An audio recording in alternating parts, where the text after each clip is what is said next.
നമസ്കാരം, പ്രവാസി മലയാളിയിലേക്ക് സ്വാഗതം. കഴിഞ്ഞ ദിവസം ഇന്ത്യ ഏറ്റവും വലിയ ഒരു ചുവടുവെപ്പിലേക്ക് കടന്നിരിക്കുകയാണ്. ലോകത്തിലെ ഏറ്റവും വലിയ വിമാനം വാങ്ങാൻ കരാറിന് ഒപ്പിട്ടതായി ടാറ്റ ഗ്രൂപ്പിന്റെ എയർ ഇന്ത്യ അറിയിച്ചു.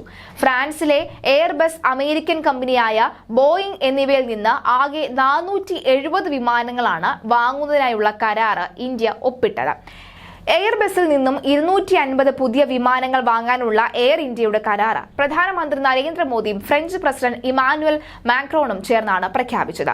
വീഡിയോ കോൺഫറൻസിലൂടെ നടന്ന പ്രഖ്യാപനത്തിൽ വ്യോമയാന മന്ത്രി ജ്യോതിരാദിത്യ സിന്ധ്യ, വ്യവസായി രതൻ ടാറ്റ, ടാറ്റ സൺസ് സിഇഒ എന്നിവരും പങ്കെടുത്തിരുന്നു.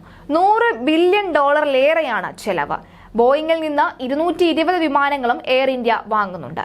ഇന്ത്യയും ഫ്രാൻസും തമ്മിലുള്ള സൗഹൃദത്തിലെ നാഴ്ക്കല്ലുകൾ കൂടിയാണ് ഈ കരാറെന്ന് ഫ്രഞ്ച് പ്രസിഡന്റ് മാക്രോൺ പറഞ്ഞു. വ്യോമയാന മേഖലയിൽ ലോകത്ത് 3-ാം സ്ഥാനത്താണ് ഇന്ത്യയെന്നും അടുത്ത 15 വർഷത്തിൽ 2500 വിമാനങ്ങൾ ആവശ്യമാണെന്നും മോദി വ്യക്തമാക്കിയിട്ടുണ്ട്. ഇതോടുകൂടി പ്രവാസികൾക്കും വളരെ സന്തോഷകരമായിട്ടുള്ള വാർത്ത കൂടി തന്നെയാണ്. ഇനി ഏത് നിമിഷവും ഒരു ഇടതടവില്ലാതെ പറക്കുന്ന വിമാനങ്ങൾ ഉള്ളതിനാൽ തന്നെ ഏത് നിമിഷവും എപ്പോൾ വേണമെങ്കിലും യാത്ര അനായാസമായി ചെയ്യാവുന്നതാണ്. കൂടുതൽ മേഖലകളിൽ ഭാവിയിൽ ചേർന്ന് പ്രവർത്തിക്കാനുള്ള താല്പര്യവും ഇരു നേതാക്കളും പ്രകടമാക്കിയിട്ടുണ്ട്. ഇതോടുകൂടി കാര്യങ്ങൾ കുറെ കൂടി എളുപ്പമാവുകയാണ്.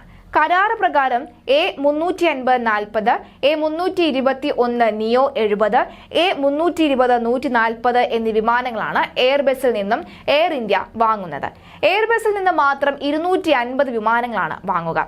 A350, A320 വിഭാഗങ്ങളിലുള്ള വിമാനങ്ങളാണ് വാങ്ങുക. പ്രധാനമന്ത്രി Narendra Modi, French president Emmanuel Macron, Rathan Tata തുടങ്ങിയവർ പങ്കെടുത്ത വീഡിയോ കോൺഫറൻസിലാണ് എയർബസുമായി ബന്ധപ്പെട്ട കരാറ് പ്രഖ്യാപിച്ചത്.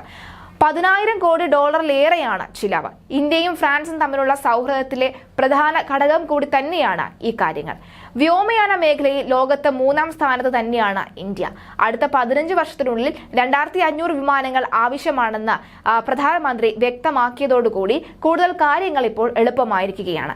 എന്തായാലും എയർ ഇന്ത്യയുടെ ഈ നീക്കം എല്ലാ പ്രവാസികളും, ലോകത്തെ എല്ലാ മേഖലയിലുമുള്ള പ്രവാസികൾക്കും വളരെ വലിയൊരു സന്തോഷമായ കാര്യം തന്നെയാണ്. ഇനി ലോകത്തിന്റെ വിവിധ ഭാഗങ്ങളിലേക്ക് പോകുന്നവർക്കായിരുന്നാലും കുറഞ്ഞ ചിലവിൽ വ്യക്തമായ രീതിയിൽ യാത്ര ചെയ്യാനും വളരെ പെട്ടെന്ന് യാത്ര ചെയ്യാനും സൗകര്യപ്രദമായി യാത്ര ചെയ്യാനും കഴിയുന്ന തരത്തിലേക്ക് കാര്യങ്ങൾ നീങ്ങുകയാണ്. ഇതോടുകൂടി തന്നെ നമുക്ക് മനസ്സിലാക്കാൻ സാധിക്കുന്നത് നിലവിൽ എല്ലാ മേഖലകളിലും ഇന്ത്യ കുതിക്കുകയാണ് എന്ന് തന്നെയാണ്. ഏതായാലും കേന്ദ്ര ബഡ്ജറ്റിൽ പ്രവാസികൾക്ക് കൈനിറയെ ഒരു നല്ല രീതിയിലുള്ള കാര്യങ്ങൾ ലഭിച്ചിരുന്നു, അല്ലെങ്കിൽ നല്ല രീതിയിലുള്ള വികസന പ്രവാസികൾക്ക് വേണ്ടിയിട്ടുള്ള എല്ലാ കാര്യങ്ങളും ഇത്തവണ ബഡ്ജറ്റിൽ ഉണ്ടായിരുന്നു.